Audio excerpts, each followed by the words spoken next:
Olá, povo de Deus, quinta-feira da 7ª semana do tempo pascal, 16 de maio de 2024.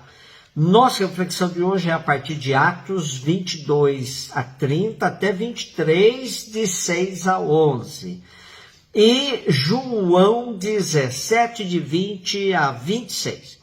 É consenso que o episódio que analisamos hoje é mais criação de Lucas que narrativa histórica.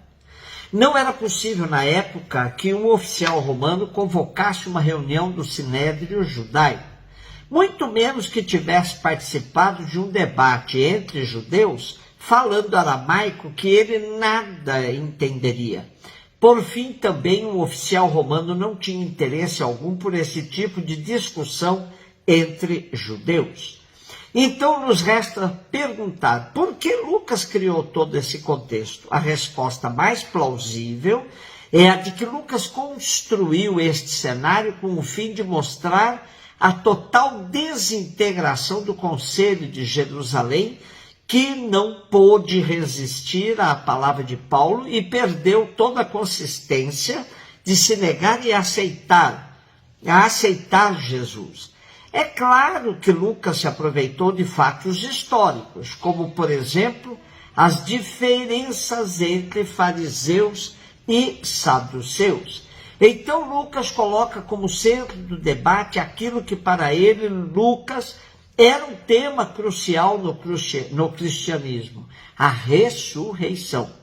Lendo o trecho de hoje, ficamos com a impressão de que Paulo se aproveitou mesmo das diferenças entre fariseus e saduceus e os colocou em confronto, safando-se assim das acusações que ambos os grupos tinham contra ele. Paulo então coloca a questão que será o pomo da discórdia e da confusão total na Assembleia Judaica. Irmãos, eu sou um fariseu, filho de fariseus. Estou sendo julgado por causa da nossa crença na ressurreição dos mortos. Da maneira como Lucas descreve a cena, deixa a sensação de que isso funcionou como uma faísca que incendiaria a Assembleia. Fariseus acreditavam na ressurreição dos mortos, em anjos, em manifestação de espíritos. Saduceus em nada disso. A confusão foi tanta que o oficial romano, com medo de Paulo ser despedaçado por eles, mandou que os soldados voltassem com Paulo para a prisão. Porém, o que fica claro para os leitores de Atos dos Apóstolos é que os dois partidos judaicos de maior influência na época tinham divisões intransponíveis. Ao partido dos saduceus pertenciam sumos sacerdotes e anciãos, a elite do templo e da terra, os latifundiários e exploradores do culto. São conservadores e temem qualquer mudança no jogo político. Fizeram aliança com o Império Romano e submetem tudo ao interesse de manter tal aliança. Os fariseus pertencem a classes médias ciumentas do poder exclusivo que se mantém nas mãos dos sumos sacerdotes e latifundiários. Queriam mais poder, conseguiram entrar no conselho, mas isto não basta. Aproveitam os contatos que têm com o povo nas sinagogas e o conhecimento que têm da lei para aumentar o seu prestígio junto ao povo e levar o povo a pressionar as elites. Lucas conseguiu mostrar que Paulo não foi julgado e nem condenado. Ia ser morto sem julgamento. O conselho judaico ficou totalmente desprestigiado e Paulo sai inocente do debate aos olhos dos judeus. Nosso texto termina com uma visão noturna de Paulo. É o Senhor que aparece a ele, reconhecendo o seu testemunho aí em Jerusalém, mas que é preciso que tal testemunho se repita agora em Roma. Percebemos que em todo jogo político há choque de interesses e que entre partidos de elite e populistas, quando confrontados em seus interesses, se agridem, se digladiam e até tramam a morte de adversários. O que não parece nesse jogo são os reais interesses do povo, que simplesmente serve como massa de manobra. Frente a eles, é preciso lembrar-se sempre do conselho de Jesus: eis que vos envio como ovelhas no meio de lobos, portanto, sede prudentes como as serpentes, simples como as pombas. João 17, 20 a 26, Jesus ergueu os olhos ao céu e rezou, dizendo: Pai Santo, eu não te rogo somente por eles, mas também por aqueles que vão crer em mim pela sua palavra, para que todos sejam um como tu, Pai, estás em mim e eu em ti, e para que eles estejam em nós, a fim de que o mundo creia que tu me enviaste. Eu dei-lhes a glória que tu me deste, para que eles sejam um como nós somos um, eu neles, tu em mim, para que assim eles cheguem à unidade perfeita, e o mundo reconheça que tu me enviaste e os amaste como me amaste a mim. Pai, aqueles que me deste, quero que estejam comigo onde eu estiver, para que eles contemplem a minha glória, a glória que tu me deste, porque me amaste antes da fundação do mundo. Pai justo, o mundo não te conheceu, mas eu te conheci. E estes também conheceram que tu me enviaste. Eu lhes fiz conhecer o teu nome e o tornarei conhecido ainda mais, para que o amor com que me amaste esteja neles e eu mesmo esteja neles. Temos hoje os 7 últimos versículos da grande oração de Jesus e há uma mudança interessante na linguagem de Jesus.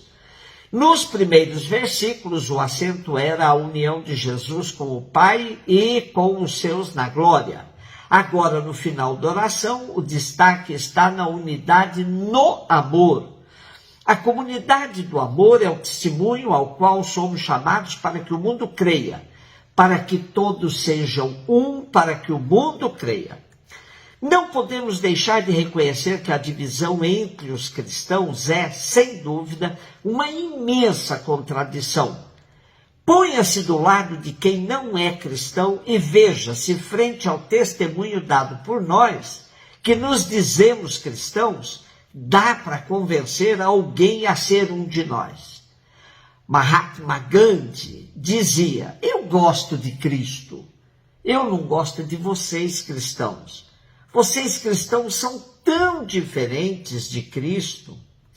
Poderíamos ao menos nos respeitar mais, se não é possível vivermos partilhando o amor, o que seria mais conforme o Evangelho. Tolstói já afirmava: o respeito foi inventado para cobrir o lugar vazio onde o amor deveria estar. De fato, quando não existe amor, as pessoas costumeiramente dizem que se respeitam. Eu não gosto de fulano, mas respeito. Quem sabe possamos usar o respeito como um trampolim para o amor. O que não podemos é viver alimentando esse ódio, essa intolerância que tomou conta de nossa sociedade. Zygmunt Bauman, sociólogo polonês falecido há uns anos, nos alertava sobre a importância de reconhecermos a diversidade da vida, sobretudo das grandes cidades, para exercitarmos a convivência harmoniosa entre nós. Em seu livro, O Amor é Líquido, onde trata da fragilidade dos laços humanos, ele afirma: como os estranhos são obrigados a levar suas vidas na companhia uns dos outros, independentemente das futuras guinadas da história urbana, a arte de viver em paz e feliz com a diferença, assim como de se beneficiar serenamente da variedade de estímulos e oportunidades, adquire enorme importância entre as habilidades que o morador da cidade deve adquirir e utilizar. Dele ainda temos que o amar o próximo pode exigir um salto de fé. O resultado, porém, é o ato fundador da humanidade. também é a passagem decisiva do instinto de sobrevivência para a moralidade. E para essa semana que somos convidados a orar pela unidade dos cristãos, ainda dizemos com Bauman: amar o próximo como amamos a nós mesmos significa respeitar a singularidade de cada um, o valor de nossas diferenças que enriquecem o mundo que habitamos em conjunto e assim o tornam um lugar mais fascinante e agradável, aumentando a fonte de riqueza ou felicidade de suas promessas. Um beijo no seu coração.